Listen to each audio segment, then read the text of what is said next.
कुदरत का न्याय। एक रेलवे स्टेशन पर बड़ी डरी सहमी सी सिकुड़ कर बैठी हुई थी और हर किसी को अपने कमजोर आंखों से देखती जा रही थी, मानो हर चेहरे में वो किसी को ढूंढ रही हो।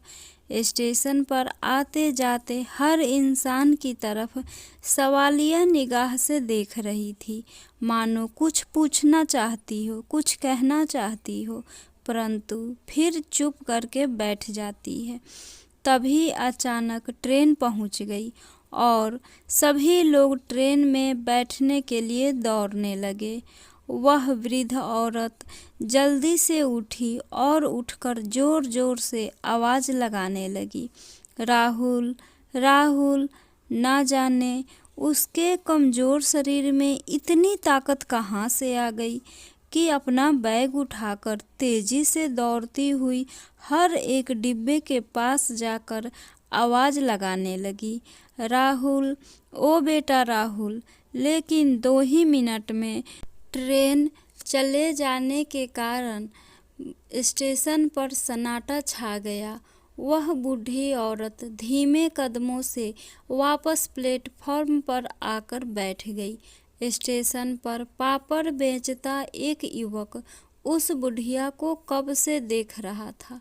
फिर उसके पास आया और बोला, क्या हुआ माँ जी? उस बूढ़ी औरत ने उसकी तरफ डरी हुई नज़रों से उसे देखा, फिर बोली, बेटा एक बात तो बताओ, टिकट काउंटर बहुत ज़्यादा दूर है क्या? फिर उस पापड़ बेचने वाले युवक ने कहा, नहीं तो। फिर उस बुढ़िया ने दाएं तरफ हाथ करते हुए कहा कि मेरा बेटा तो उधर टिकट काउंटर से टिकट लेने के लिए गया था, फिर अभी तक आया क्यों नहीं? वह युवक बोला, अम्मा टिकट काउंटर दाएं तरफ नहीं है, अपनी बाएं तरफ देखिए, पास में ही तो टिकट काउंटर है। मेरे बेटे ने कहा था कि गांव का टिकट किसी और टिकट काउंटर से मिलता है। यह कहकर वह मुझे यहाँ बैठाकर गया था। अब उस युवक के मन में कुछ संदेह हुआ। तभी बुढ़िया बोली, देखो ना बेटा, उसे 3 घंटे हो गए टिकट लेने गए हुए, अब मैं क्या करूं? तभी पापड़ बेचने वाले ने कहा, माँ जी आप चिंता मत करो, इतनी देर से बैठी हो तो भूख भी लगी होगी, लीजिए माँ जी यह खा लीजिए। पापड़ वाले ने अपना खाना उसे थमा दिया और बोला, अपने लिए खाना लाया था, लेकिन खाने के लिए समय ही नहीं मिला, यह आप खा लीजिए। बुढ़िया ने कपकपाती हाथों से वह खाना खा लिया और उसे ढेर सारा आशीर्वाद दिया। अच्छा माँ जी, मुझे घर जाना है, आप एक बात बताओ, कौन से गांव से आई हैं? मैं आपको टिकट ले देता हूँ, उस व्यक्ति ने पूछा। तो वह बूढ़ी औरत बोली, नहीं बेटा, मेरा बेटा थोड़ी देर में आता ही होगा, तुम जाओ, मेरी चिंता मत करो। चलिए आपको बताते हैं आखिर वह बूढ़ी माँ है कौन, यह स्टेशन पर क्या कर रही है। इनका नाम सुचित्रा देवी है, जिनके 2 बेटे राजीव और राहुल हैं। सुचित्रा जी और उनके पति ने बड़ी गरीबी में अपना समय गुजारा था, लेकिन अपने बेटे की परवरिश में कभी कोई कमी नहीं रखी। उन्होंने अपने दोनों बेटों को पढ़ा लिखा कर लायक बनाया था। उनका बड़ा बेटा गांव में अपने पिता की दूध की डेयरी संभालता है और छोटा बेटा फरीदाबाद में दुकान चलाता है। 2 महीने पहले ही सुचित्रा जी के पति की मृत्यु हो गई थी। सुचित्रा जी अपने बड़े बेटे के साथ गांव में ही रहा करती थी, परंतु वहां उनकी हालत एक काम वाली बाई की तरह थी, जो दिन भर घर का काम भी किया करती थी और बातें भी सुना करती थी। बेटे और बहू को उनकी बिल्कुल भी कदर नहीं थी, लेकिन सुचित्रा जी फिर भी मन मार कर जैसे तैसे गुजारा कर रही थी, एक दिन जब सुचित्रा जी रसोई में घर का बर्तन साफ कर रही थी, तभी उनके छोटे बेटे राहुल का फोन आया। बहुत समय बाद अपने छोटे बेटे का फोन आया देखकर सुचित्रा जी ने जल्दी हाथ पोंछे अपने और खुशी के मारे कांपते हाथों से फोन लेते हुए बोली, हेलो राहुल बेटा। तभी राहुल की आवाज़ आई, हेलो माँ, कैसी हैं आप? मैं बिल्कुल ठीक हूँ बेटा, तुम कैसे हो? माँ, मैं तो बिल्कुल ठीक हूँ, लेकिन आपकी बहू सुरभि की तबीयत ठीक नहीं है। 4-5 दिनों से बुखार चढ़ा है, ठीक होने का नाम ही नहीं ले रहा। फिर सुचित्रा जी ने कहा, तो बेटा किसी अच्छे से डॉक्टर को तो दिखाना पड़ेगा, नहीं तो कमजोरी आ जाएगी। फिर राहुल बोला, मैंने सारे उपचार कर लिए, लेकिन कोई फर्क नहीं पड़ रहा। आप एक काम कीजिए, कुछ दिनों के लिए आप हमारे पास फरीदाबाद आ जाइए, हमें यहाँ बहुत परेशानी हो रही है। यह सुनते ही सुचित्रा देवी को बहुत चिंता होने लगी और बोली, ठीक है बेटा, मैं जल्द से जल्द फरीदाबाद पहुँचने के लिए निकलती हूँ। यह कहकर उन्होंने फ़ोन रख दिया। जब सुचित्रा देवी के पति की मृत्यु हुई थी, उस समय उन्हें बीमा के पैसे मिले थे और अब उनके दोनों बेटों और बहू की नज़र उनके पैसों पर थी। यह उनका अपने परंतु सुचित्रा जी अपने बेटों की इन चालों से बिल्कुल अनजान थी। एक ममतामयी माँ को तो केवल अपनी बहू की चिंता थी कि बहू कितनी बीमार है और बेचारा बेटा घर कैसे संभाल रहा होगा। फिर सोचने लगी कि यहाँ भी तो दिन भर काम करती हूँ, कौन सा इन लोगों ने मेरे सर पे ताज रख दिया है। फिर भी सारा दिन तिरस्कार ही तो सहती हूँ, तो क्यों न फरीदाबाद ही चली जाऊँ। रोज रोज की इस जिल्लत भरी जिंदगी से भी छुटकारा मिलेगा। अभी यह सब सोच ही रही थी कि उनका बड़ा बेटा राजीव आया तो सुचित्रा जी बड़े ही दुखी मन से बोली, बेटा कल मेरे फरीदाबाद जाने के लिए टिकट करा देना। यह बात सुनकर राजीव चौंक गया और बोला, क्यों, ऐसा क्या हो गया? तब सुचित्रा जी ने कहा, सुरभि बहू की तबीयत ठीक नहीं है, वह बहुत बीमार है, इसलिए राहुल ने मुझे अपने पास बुलाया है। मैं जाऊंगी तो उसे थोड़ा हौसला भी होगा और घर का भी संभाल लूँगी।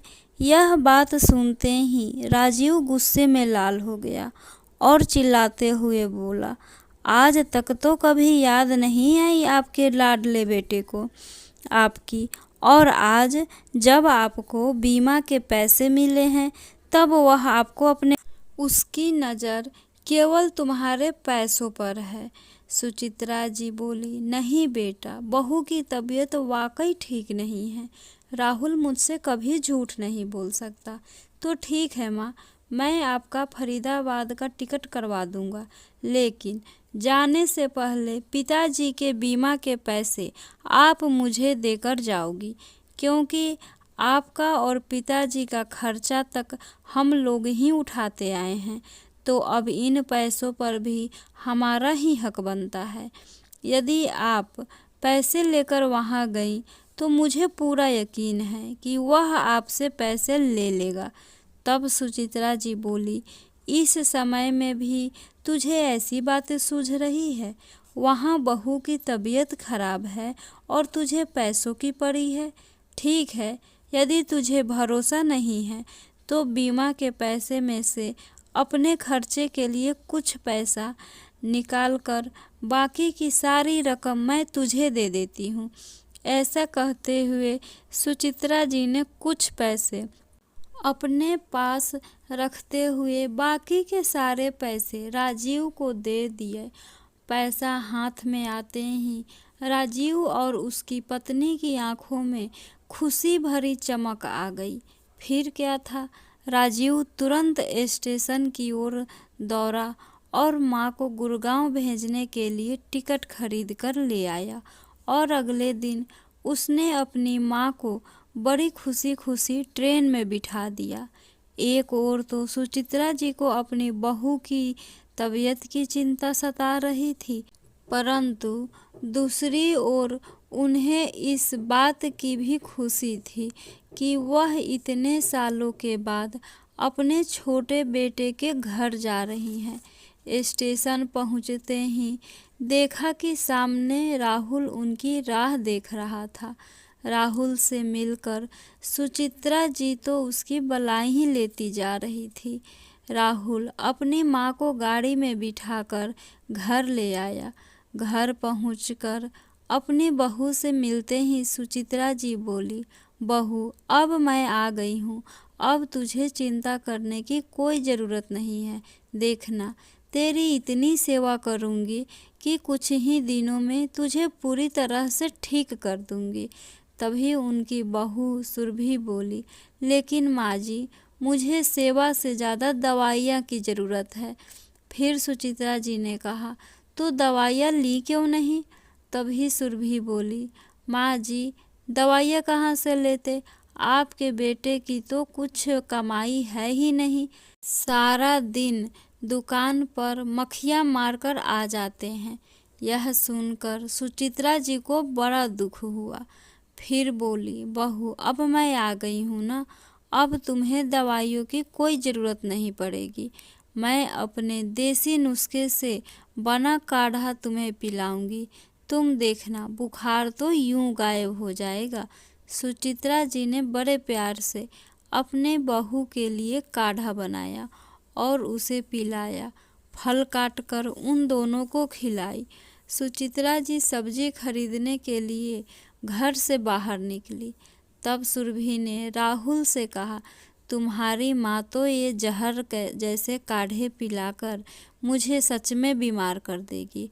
अरे क्या करूँ सुरभि, मैं तो सोचा था कि माँ आएगी तो दवाइयों के नाम पर कुछ पैसे हमें दे देगी, इसलिए तुम्हारी बीमारी का बहाना बनाया था, लेकिन माँ है कि अपने ही देसी नुस्खे अपनाने शुरू कर दिए।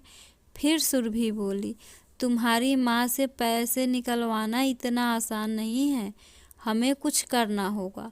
बस फिर क्या था, कभी राहुल अपनी माँ से कुछ पैसे मांग लेता तो कभी सुरभि किसी न किसी बहाने अपनी सास से पैसे ऐंठ लेती। सुचित्रा जी भी उन्हें चुपचाप पैसे दे देती, क्योंकि उन्हें तो लगता था कि उनके बेटे की दुकान पर काम नहीं है, इसलिए उसकी मदद करना उनका फर्ज है। अब इस तरह करते करते किसी न किसी बहाने से वे दोनों अपनी माँ से पैसे निकलवा लेते और बहू पर काम का ज़्यादा भार पड़े, इसलिए इस उम्र में भी सुचित्रा जी जैसे तैसे रसोई घर का सारा काम भी कर दिया करती और पूरे घर की सफाई, बर्तन धोने जैसे काम भी करवा देती थी, जैसे कि उनकी शुरू से आदत थी। इस सब से सुरभि तो बहुत खुश थी। चलो बैठे बिठाए मुफ्त की नौकरानी मिल गई और पैसे भी आ रहे हैं। अब यहाँ भी वही सब होने लगा जो गाँव में होता था। सुचित्रा जी दिन भर काम करती और बहू आराम करती थी। लेकिन एक दिन सुचित्रा जी का रसोई घर में काम करते करते हाथ जल गया। उनके हाथ में बुरी तरह से छाले पड़ गए, जिस कारण अब वह काम नहीं कर पाती थी। सारा काम वापस सुरभि पर पड़ गया। ऊपर से जब राहुल ने उनसे कहा कि माँ इस महीने खर्च ज़्यादा हो गया है, मुझे पिताजी के बीमे के पैसे में से कुछ पैसे चाहिए, तो सुचित्रा जी बोली, बेटा मेरे पास कहाँ हैं पैसे, तेरे पिताजी के बीमा के जो पैसे मिले थे उसमें से तो काफ़ी पैसा तेरे भाई राजीव ने ले लिया और उसमें से कुछ पैसा जो मैं यहाँ लेकर आई थी वो तुमने ले लिया। मेरे पास तो गांव जाने के लिए टिकट का पैसा तक नहीं है। मैंने सारे पैसे तो तुझे दे दिए, मेरे पास अब एक भी पैसा नहीं है। अपनी माँ की बात सुनकर राहुल बहुत गुस्से में बोला, मेरे लिए कुछ भी नहीं छोड़ा? यहाँ पर आकर तुमने खर्च ही कितना किया और कहती हो कि सारा पैसा खत्म हो गया। क्या आपको दिखाई नहीं दिया कि आपके बेटे का काम धंधा अच्छा नहीं चल रहा है? अब जब सारा पैसा अपने बड़े बेटे को ही देकर आई हो तो जाओ उसी के साथ रहो। तब सुचित्रा जी बोली, तुम्हारा काम धंधा नहीं है तो इतना खर्च क्यों करते हो? अगर पहले ही भविष्य का सोचकर कुछ बचा लिया होता तो आज यह नौबत नहीं आती तुम पर। यह बात सुनकर सुरभि बदतमीजी से बोली, ज़्यादा भाषण देने की कोई ज़रूरत नहीं है। यह हमारा खर्चा भी बड़ी मुश्किल से होता है, अब हम आपका बोझ कैसे उठाएंगे? फिर राहुल ने कहा, माँ आप एक काम क्यों नहीं करती? भैया के पास वापस गांव चली जाओ। अपने बहू बेटे के मुंह से यह बात सुनकर सुचित्रा जी की आंखों में आंसू आ गए और वह कहने लगी, बेटा मैं तो तुम्हारे बुलाने पर ही यहाँ आई थी, लेकिन अब मेरे पास पैसे खत्म हो गए तो मेरी 2 वक्त की रोटी भी तुम्हें भारी लग रही है क्या? केवल पैसों के लिए तुमने मुझे यहाँ बुलाया था? वह तो तुम ऐसे ही मांग लेते तो मैं तुझे दे देती। यह कहकर सुचित्रा जी रोने लगी। माँ जी, यह फालतू के नाटक बंद कीजिए, हमसे अपना खर्चा उठाया नहीं जाता, आपको कहाँ से बिठा कर खिलाएंगे? सुरभि ने कहा। तो राहुल ने भी उसकी हाँ में हाँ मिलाते हुए कहा, आप अपना सारा सामान पैक कीजिए, मैं कल आपको स्टेशन छोड़कर आता हूँ। अब अपने छोटे बेटे और बहू की बातें सुनकर सुचित्रा जी अचंभित रह गई थी। उन्होंने तुरंत अपने बड़े बेटे राजीव को फ़ोन किया और रोती रोती उसे सारी बात कह सुनाई। फिर राजीव बोला, माँ हमने आपको इतने साल रखा है तो क्या कुछ समय वह लोग आपको नहीं रख सकते? उनका भी तो कुछ फर्ज बनता है। आपका सारा बोझ हम ही क्यों उठाएं? अभी यहाँ पर आने की कोई ज़रूरत नहीं है, वहीं रहिए। इतना कहकर राजीव ने फ़ोन काट दिया।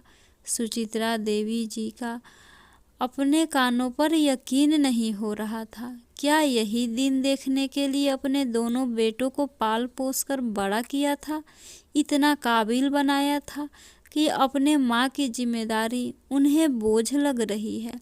आखिर यह दोनों किस जन्म का बदला ले रहे हैं मुझसे? सुचित्रा जी अपने भाग्य को कोसने लगी कि यह दिन दिखाने से पहले भगवान उन्हें अपने पास क्यों नहीं बुला लिया। जिस बेटे के मोह में वह गांव छोड़कर फरीदाबाद आई थी, उन्हें नहीं पता था कि वह बेटा उनके साथ ऐसा व्यवहार करेगा। अगले दिन जब सुचित्रा जी सुबह नींद से जागी तो उन्होंने देखा कि उसके बेटा और बहू उनका सारा सामान पैक कर रहे थे। सुचित्रा जी के जागते ही राहुल बोला, चलिए माँ जल्दी से तैयार हो जाइए, मैं आपको स्टेशन छोड़ आता हूँ। नहीं बेटा, मैं कहीं नहीं जाऊँगी। तभी सुरभि बोली, जब हमने आपको जाने को कहा है तो जाती क्यों नहीं है? क्यों यहाँ रहकर हमारा खर्चा बढ़ा रही हैं? फिर सुचित्रा जी ने कहा, लेकिन बेटा मैं कहाँ जाऊँगी? राजीव ने तो मुझे गांव आने से साफ मना कर दिया है। ऐसे कैसे मना कर सकते हैं भैया? मैं भी देखता हूँ। चलिए मैं आपको गांव छोड़कर आता हूँ। इतना कहकर राहुल अपनी माँ सुचित्रा देवी को रेलवे स्टेशन पर ले गया और उसके बाद टिकट लेकर आने का कहकर गायब हो गया। अब बूढ़ी माँ सुचित्रा देवी बेबस से अपने बेटे की राह देख रही थी और मायूस होकर स्टेशन पर ही बैठी हुई हैं। एक दिन पूरा बीत गया और रात भी निकल गई, लेकिन उनके बेटे राहुल का कुछ आता पता नहीं। अगले दिन जब सुबह हुई तो वह पापड़ वाला फिर से पापड़ बेचने के लिए स्टेशन पर आया। उसे यह देखकर बहुत दुख हुआ कि वह बूढ़ी अम्मा अभी तक अपने बेटे के इंतजार में प्लेटफॉर्म पर निढाल सी पड़ी हुई हैं। तभी थोड़ी देर बाद समाज सेवी संस्थाओं के कुछ सदस्य गरीबों और मजदूरों को भोजन देने के लिए स्टेशन पर आए तो उस पापड़ वाले ने बूढ़ी माँ की ओर इशारा करते हुए उन्हें भी खाना देने को कहा। तब उन्होंने सुचित्रा जी को भी खाना दिया। सुचित्रा जी ने भूख और तरफ के कारण उनका दिया हुआ भोजन जल्दी से खत्म कर दिया और कहने लगी, थोड़ा और भोजन मिलेगा क्या? तब उन लोगों ने उन्हें और भोजन देते हुए पूछा, माँ जी आप कहाँ से आई हैं? आपका घर कहाँ है? एक समाज सेवक ने इतना पूछा पर सुचित्रा जी ने अपना सारा कहानी सुनाया और कहते हुए रोने लगी, बेटा मुझे बिल्कुल उम्मीद नहीं थी कि मेरे बेटे ने मेरा यह हाल करेंगे, लेकिन अब मैं किसी बेटे के साथ नहीं रहना चाहती। सारी बात सुनने के बाद एनजीओ के उस सदस्य की आंखों में आंसू आ जाते हैं।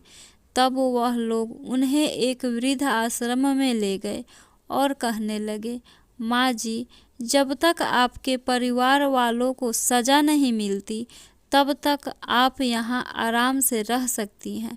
तो सुचित्रा जी कहने लगी, मुझे किसी को सज़ा नहीं दिलवानी है, लेकिन मैं उस नर्क में अब वापस नहीं जाना चाहती।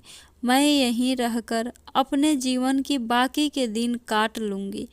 एनजीओ के सदस्यों ने उनकी वीडियो बनाई और न्यूज़ कवर करके सोशल मीडिया पर पोस्ट किया कि कहते हैं कि बच्चों के लिए माँ बाप ही उनकी पूरी दुनिया होती है। शायद इसलिए ही माँ बाप को भगवान का दर्जा दिया जाता है। वहीं इसके कारण कुछ बच्चे को उन्हें वृद्धाश्रम छोड़ाते हैं तो कई उनके बारे में बिना सोचे समझे घर से ही निकाल देते हैं। आज भी ऐसी ही एक घटना घटी। 68 वर्ष की सुचित्रा देवी, जिनके पति की मृत्यु होने के बाद उनके बेटों ने भी उन्हें दर दर की ठोकरें खाने पर मजबूर कर दिया। आखिर ऐसा कब तक चलता रहेगा? न्यूज़ कवर करके और सुचित्रा जी को सांत्वना देकर एनजीओ के सदस्य चले गए। सुचित्रा जी को वृद्धाश्रम में रहते हुए अभी 4-5 दिन ही हुए थे कि उनके पास वृद्ध आश्रम का संचालक आया और उन्हें कहने लगा कि आपके बहू और बेटा आपसे मिलने आए हैं। सुचित्रा जी यह सुनकर बड़ी हैरान रह गई। साथ ही उनके चेहरे पर खुशी के भाव आ गए कि आखिरकार उनके बच्चों के प्रति प्यार उमड़ आया। परंतु जैसे ही वह बाहर आई, उन्होंने देखा कि 25 साल का एक युवक अपनी पत्नी के साथ इंतजार कर रहा था। उसे देखकर सुचित्रा जी निराश होकर वापस जाने लगी, क्योंकि वह उस लड़के को जानती नहीं थी। परंतु उसी समय उन्हें पीछे से आवाज़ सुनाई दिया, सुचित्रा काकी, पहचाना नहीं अपने बेटे को? यह आवाज़ सुनकर उनकी हैरानी का ठिकाना न रहा, क्योंकि इस नाम से तो उन्हें केवल राजू पुकारा करता था। सुचित्रा देवी पीछे की ओर देखा और विस्मय भरी नज़रों से उस लड़के की ओर देखने लगी और थोड़ी देर देखते ही रही। हाँ, यह तो राजू ही था। उसे देखते ही सुचित्रा जी की आंखों में एक अजीब सी चमक आ गई। कितना बड़ा हो गया है रे तू! 15 साल का था जब तुझे आखिरी बार देखा था। दरअसल राजू एक अनाथ लड़का था जिसके आगे पीछे कोई नहीं था। उसकी हालत पर तरस खाकर सुचित्रा जी और उनके पति ने उसे अपने दूध की डेयरी में काम दे दिया था। तनख्वाह के साथ साथ उसकी पढ़ाई लिखाई और पालन पोषण का खर्च भी उठाते थे।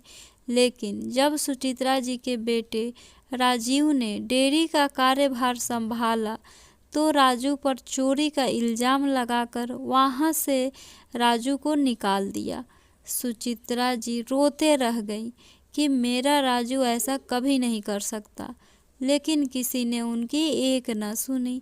आज राजू को इतने सालों बाद अपने सामने देखकर सुचित्रा जी की खुशी का ठिकाना न रहा।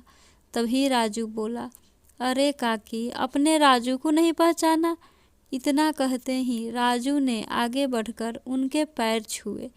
तभी सुचित्रा जी ने उसे अपने गले से लगा लिया और बड़े प्यार से उसका माथा चूमा। उनकी आंखों से तो जैसे गंगा जमुना ही बह निकली। तभी राजू की पत्नी भी सुचित्रा जी के पैर छूने लगी। यह आपकी बहू है काकी, राजू ने कहा।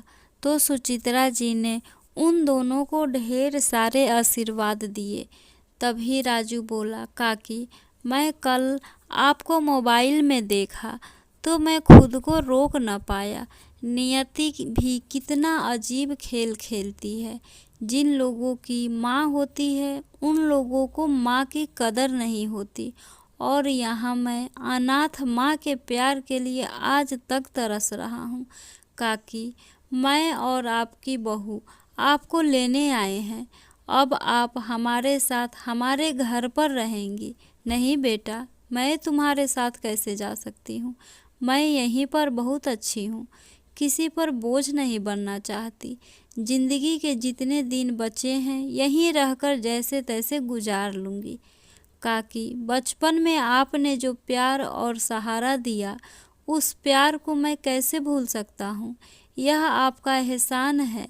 यह मुझ पर है कि मैं आज एक बड़ी मल्टीनेशनल कंपनी में मैनेजर के पद पर कार्यरत हूँ, और आज मैं आपकी एक भी नहीं सुनने वाला। आपको हमारे साथ चलना ही होगा। ऐसा कहते हुए राजू सुचित्रा जी का हाथ पकड़कर अपनी ओर खींचने लगा, लेकिन सुचित्रा जी वहीं पे आंखों में आंसू लिए जस के तस खड़ी रही। तभी उसकी पत्नी ने कहा, अगर आप हमारे साथ चलेंगी तो हमें माँ का प्यार मिल जाएगा और हमारे बच्चे को दादी की छाया। फिर राजू आंखों में आंसू लिए सुचित्रा जी के पैरों में गिर गया और बोला, काकी, आपने इतने सारे एहसान किए हैं मुझ पर, बस एक एहसान और कर दो, हमारे साथ चलने के लिए मना मत करो। राजू और उसकी पत्नी को इस तरह अनुनय करते देखा सुचित्रा जी के आंखों में प्यार भर आया। आंसुओं का झरना फूट पड़ा। उन दोनों को गले से लगाकर वह खूब रोई और उनके साथ चलने को तैयार हो गई। आज राजू को अपनी माँ मिल गई और सुचित्रा जी को परिवार का साथ। यह रिश्ता अनोखा जरूर था, परंतु बहुत अनमोल था। माता पिता के यह कैसे विडंबना है कि जिन बच्चों के लिए वह पूरा जीवन खपा देते हैं, उम्र के आखिरी पड़ाव पर वह बच्चे उनकी परवरिश से हाथ खींच लेते हैं। बेटे आलीशान मकान में रहते हैं, लेकिन बूढ़े माँ बाप के लिए उस मकान में कोई जगह नहीं होता। फ्रेंड्स, आशा करती हूँ यह कहानी आपको ज़रूर पसंद आई होगी। प्लीज़ लाइक, सब्सक्राइब और शेयर करना ना भूलें। इस कहानी के बारे में आपकी क्या राय है, कमेंट करके ज़रूर बताइएगा।